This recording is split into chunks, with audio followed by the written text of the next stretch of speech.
मोदी और मोदी के खिलाफ पूरी लड़ाई विपक्ष की, जिसमें वो कह रहे हैं कि वो भारी पड़ेंगे। 2.5 घंटे के प्रधानमंत्री का भाषण लोकसभा और राज्यसभा को मिला लीजिए और 1.5 मिनट की राहुल गांधी जी की वो बाइट जो उन्होंने सदन के बाहर दी कि the prime minister was shell shocked, उस पर भारी पड़ गई। नाइस।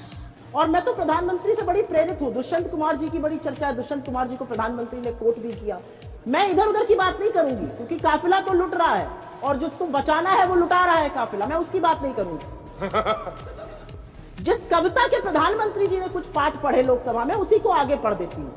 मैं बेपनाह अंधेरों को सुबह कैसे कहूं, मैं नजारों का अंधा तमाशबीन नहीं। तेरी जुबान है झूठी जमहूरियत की तरह, तू एक जलील सी गाली से बेहतरीन नहीं। ये दुष्यंत कुमार किस दौर में लिखी गई थी, ये भी बताइए। बीच में मत बोलिए, अभी मैं बोल रही हूँ। किस दौर में लिखी गई थी? के नाम संदेश दे दिया, आप शांत रहिए। ये जो अमृत काल चल रहा है और ये जो एक फिजूल का इंटरनेशनल कॉन्स्पिरेसी का एंगल आ जाता है। 700 किसानों की शहादत हो गई। सतपाल मलिक तो आप ही के गवर्नर थे, हमने तो नहीं अपॉइंट किया था, आप ही ने उनको उस पद पर अपॉइंट करा था। सतपाल मलिक जी का कहना है, जब मैं प्रधानमंत्री से मिलने गया और मैंने कहा 700 किसानों की शहादत हो गई है, प्रधानमंत्री ने मुड़ के कहा मुझे क्या, मेरे लिए थोड़ी मर रहे हैं, और वो काले कानून आपको वापस करने पड़े थे। तो ये भूलिए मत, आप ये भूल जाते हैं कि पेगासस पर सुप्रीम कोर्ट कमेटी की इंक्वायरी बैठी हुई है। आप भूल जाते हैं कि जो मुद्दे उठते हैं उसका जवाब देने का काम सत्ता पक्ष का होता है, पूछने का काम विपक्ष का होता है। ये क्या बोल रहे हैं, हमें हेडफोन लगाने पड़े, सुनाई नहीं दे रहा था। 2004 में राष्ट्रपति के अभिवादन का उत्तर दे रहे थे तत्कालीन प्रधानमंत्री डॉक्टर मनमोहन सिंह जी। इन लोगों ने ऐसा हो हल्ला और डिसरप्शन किया था कि वो लोकसभा में उनको टेंडर करना पड़ा, वो बोल नहीं पाए थे।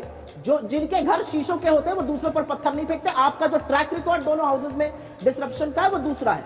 आप क्रोनोलॉजी समझ लीजिए। मैं आपको एक लाइन सुनाना चाहती हूँ और इस पर आपकी टिप्पणी चाहूंगी। नजर नहीं है नजारों की बात करते हैं, जमीन पर चांद सितारों की बात करते हैं, वो हाथ जोड़कर बस्ती को लूटते हैं, भरी सभा में सुधारों की बात करते हैं। मुझे तो इसमें कुछ अनपार्लियामेंट्री नहीं नजर आ रहा है। इसमें क्या गलत है? वॉशिंग मशीन कह देने में क्या गलत है? अडानी और मोदी जी के रिलेशनशिप पर सवाल पूछने में कि कैसे उनकी दौलत $8 बिलियन से $140 बिलियन हो गई जबकि देश और गरीब हो गया।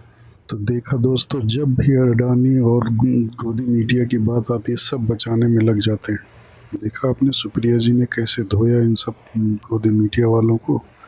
ऐसी ही वीडियो देखने के लिए मेरा चैनल सब्सक्राइब करें और लाते रहेंगे धांसू डिबेट, जो आपको बहुत रोचक लगेगा, बहुत पसंद आएगा।